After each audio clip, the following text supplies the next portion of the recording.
অনেক বড় এবং সুরেলা একটি গল্প শুনতে চেয়েছ, তাই আমি তোমাকে এমন এক রাজ্যে নিয়ে যাব যেখানে সুরই ছিল মানুষের ভাষা। তুমি কল্পনা করো, আমি তোমার সামনে বসে খুব শান্ত গলায় কিছুটা ছন্দ মিলিয়ে সুর করে তোমাকে এই গল্পটি বলছি। রূপালী নদীর দেশে নীল পদ্মের খোঁজে। অনেক অনেক দিন আগের কথা, দিগন্ত রেখার ওপারে এমন এক রাজ্য ছিল যার নাম সুরলোক। সেই রাজ্যে কথা বলা হতো না, মানুষ একে অপরের সাথে গান গেয়ে মনের ভাব বিনিময় করত। রাজা যখন আদেশ দিতেন তা হতো এক গম্ভীর রাগিনীতে, আর যখন শিশুরা হাসত মনে হতো ছোট ছোট রূপার ঘণ্টা বাজছে। সেই রাজ্যের মাঝখান দিয়ে বয়ে যেত এক জাদুকরী নদী, রূপালী নদী। এই নদীর জল ছিল কাঁচের মতো স্বচ্ছ, আর ঢেউগুলো যখন পাথরে ধাক্কা খেত তখন এক অদ্ভুত সুন্দর সেতারের ঝংকার শোনা যেত।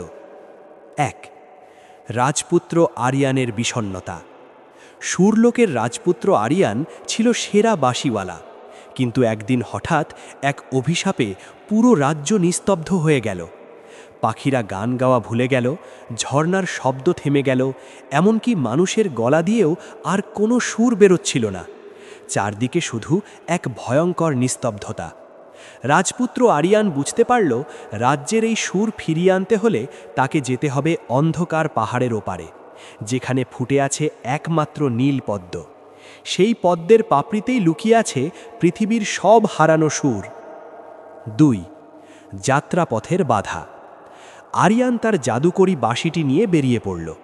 পথে তার দেখা হলো এক বিশাল একগুঁয়ে পাহাড়ের সাথে।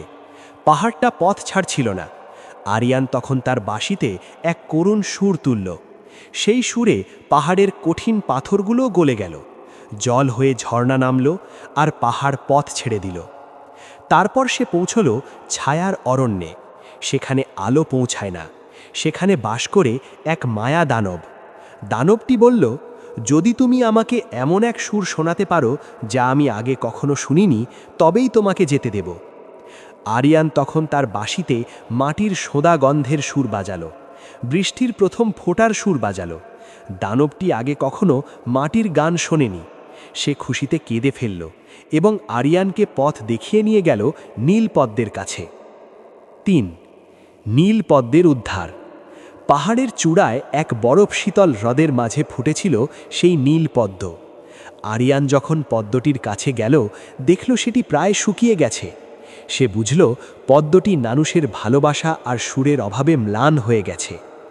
আরিয়ান তার সর্বশক্তি দিয়ে বাঁশিতে এক আশার গান ধরল। সেই সুর ছিল ভোরের আলোর মতো উজ্জ্বল, সমুদ্রের ঢেউয়ের মতো উত্তাল। ধীরে ধীরে নীল পদ্মটি আবার পাপড়ি মেলল। এক পলকে সেই হ্রদ থেকে হাজার হাজার রঙিন সুর প্রজাপতির মতো উড়ে গিয়ে সারা রাজ্যে ছড়িয়ে পড়ল। 4 ফিরে আসা সুখ। সুরলোক আবার জেগে উঠল। পাখিরা কিচিরমিচির শুরু করল, নদীর স্রোত আবার গান গেয়ে উঠল। রাজপুত্র আরিয়ান যখন রাজ্যে ফিরল, সবাই তাকে সুর দিয়ে বরণ করে নিল। সেই থেকে আজও বলা হয়, পৃথিবীর কোথাও যখন মানুষ মন দিয়ে গান গায় বা বাঁশি বাজায়, তখন সেই নীল পদ্মের একটি পাপড়ি আবার নতুন করে ফুটে ওঠে। গল্পটা তোমার কেমন লাগলো? তুমি কি চাইলে আমি এই গল্পের কোনো অংশ নিয়ে একটা সুন্দর ছবি তৈরি করে দিতে পারি, বা এই গল্পের ওপর ভিত্তি করে কোনো গান বা সুর লিখে দেব?